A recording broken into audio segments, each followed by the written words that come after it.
In the aftermath of the attempted assassination of former President Donald Trump, the Republican National Convention is kicking off. This convention will come to order. The shooting marked a shocking new chapter of violence in modern American politics and transformed the rhetoric and campaign strategies in the presidential race. The rhetoric from the left was what charged the shooter. I thank God that his hand was on President Trump. A lot of Republicans blame the Democrats directly for this shooting, even though we don't know the case of this particular shooter, what his motivations were. Here's a closer look at how the attack has changed the presidential race. The assassination attempt on Donald Trump obviously came in the context of what was already a very heightened and tense political climate. The fact that both nominees are so unpopular, that has inspired both parties to raise the stakes of the election and to frame it as an existential choice, a fork in the road for the country. The rhetoric has just been over the top. It really has. I mean, there's no figure in American history, at least in the modern era, maybe since Lincoln, who's been so vilified and really persecuted. A lot of Republicans blame the Democrats, saying that by casting the election in such existential terms, by referring to Trump as a dictator, comparing him to Adolf Hitler, that they struck fear in the hearts of their followers and encouraged or inspired many people on the left to view Trump as an enemy of the Republic and therefore to want to potentially take him out. When someone is demonized to the extent that Trump was being demonized, you're putting a target on them. It's one side that is going after Donald Trump in a way to demonize him personally. The left seems to have targeted Donald Trump as a person. One of the first to point fingers was the man we now know is Donald Trump's running mate, Senator J.D. Vance of Ohio, who even before we knew the identity of the man who fired the shot, was out there on social media saying this is the Democrats' fault. The rhetoric of the left was directly responsible for this tragic shooting. Biden's campaign has argued that Trump is a threat to democracy. Donald Trump's ready to burn it all down. Trump's assault on democracy isn't just part of his past. It's what he's promising for the future. And Trump has used extreme rhetoric throughout his campaign. So over the past few years, you've watched Biden and his band of Marxists, communists, fascists try to crush free speech, censor their critics, criminalize dissent, destroy attorney-client privilege. For Democrats, this is all a bit much coming from the party of Donald Trump, who has been, I think it's fair to say, enthusiastic about political violence for much of his career in politics, from encouraging people to beat up protesters at his rallies. You know what they used to do to guys like that when they were in a place like this? They'd be carried out on a stretcher, folks.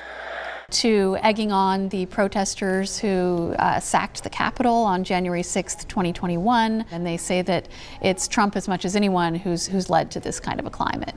Politicians on both sides of the aisle called for lowering the temperature of the rhetoric after the shooting. You know, the political record in this country has gotten very heated.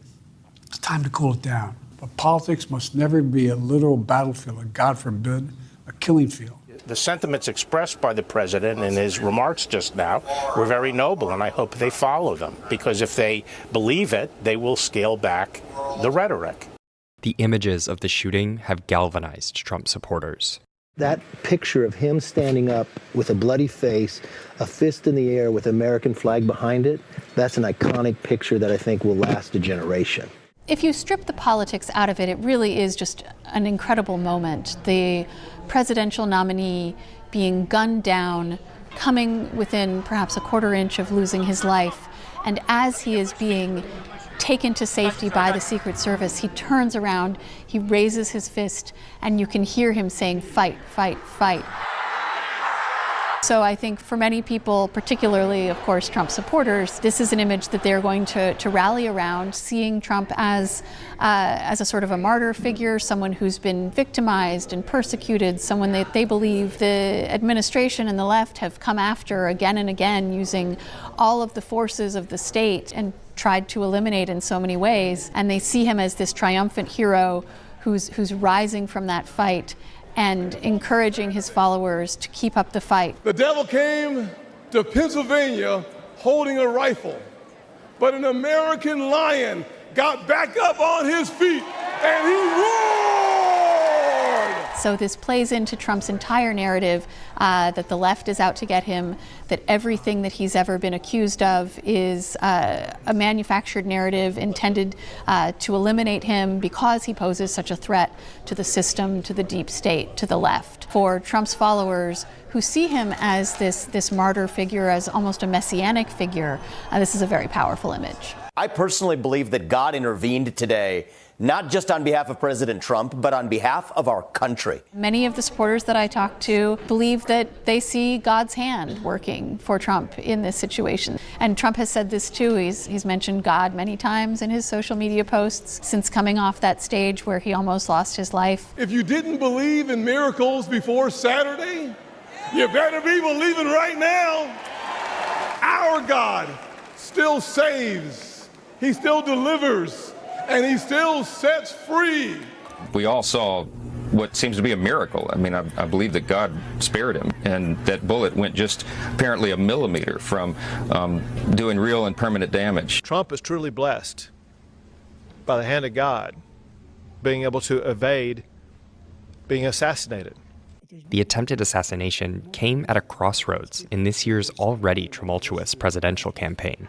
Donald Trump has been the subject of 4 separate criminal indictments, a couple of civil cases as well, and I think many of us expected that the campaign and the months leading up to the election would really be dominated by his legal issues. Instead, they've sort of melted away. Now the focus really has shifted to the very real victimization that he faced as the target of an attempted assassination, and to his performance in the presidential debate, which of course was so catastrophic for his opponent, President Biden.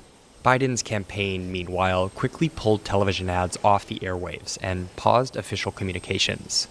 Dealing with everything we have to do with, The attack also shifted focus away from his debate performance, and some Democrats calling for him to step aside. While the presidential race remains close nationally, a recent WSJ poll shows that Trump is leading by 6 points. Still, Election Day is months away, and it's unclear how the shooting will affect the final outcome. Thank my lucky stars.